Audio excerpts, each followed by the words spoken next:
Hello बच्चों, let's read this question. The question says mark the correct choice as. तो यहाँ पे assertion and reason statement हमें यहाँ पे गिवन है कि असर्शन स्टेटमेंट गिवन है हेपेटाइटिस बी जो है ये इसको कंसिडर किया जाता है sexually transmitted disease.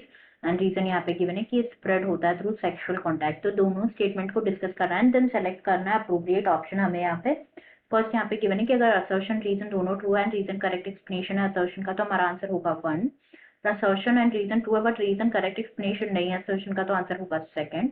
assertion true है बट रीजन फॉल्स है, तो आंसर होगा 3rd। अगर assertion फॉल्स है बट रीजन ट्रू है, तो आंसर होगा 4th। तो सबसे पहले बात करेंगे यहाँ पे हम की कॉन्सेप्ट के बारे में। तो जो की कॉन्सेप्ट इस क्वेश्चन में यूज किया गया that is sexually transmitted diseases. Sexually transmitted diseases.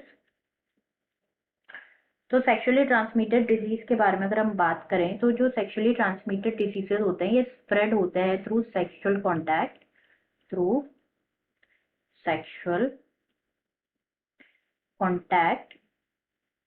तो बात करें यहाँ पे अगर हम एग्जाम्पल के बारे में, example of sexually transmitted diseases और इन्फेक्शंस, तो दिस इंक्लूड्स गोनोरिया,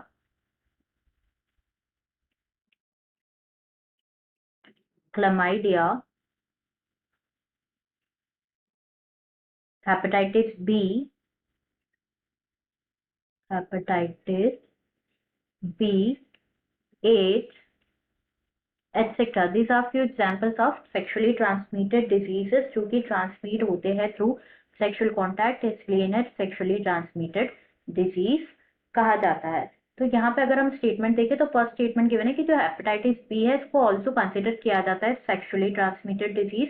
तो ये बिल्कुल करेक्ट है। तो बात करें यहाँ पे हेपेटाइटिस बी के बारे में, तो ये एक इन्फेक्शियस डिजीज है जो कि कॉज होती है by an infection with the hepatitis B virus and ये कॉन्टैक्ट होती है like it transmitted through open bound contact with blood, saliva and fluids from an infected person और ऑल्सो इट इज इसको कंसिडर किया जाता है सेक्सुअली ट्रांसमिटेड डिजीज। जैसे कि हमने देखा it's also an example of the sexually transmitted disease. तो ये करेक्ट आंसर है।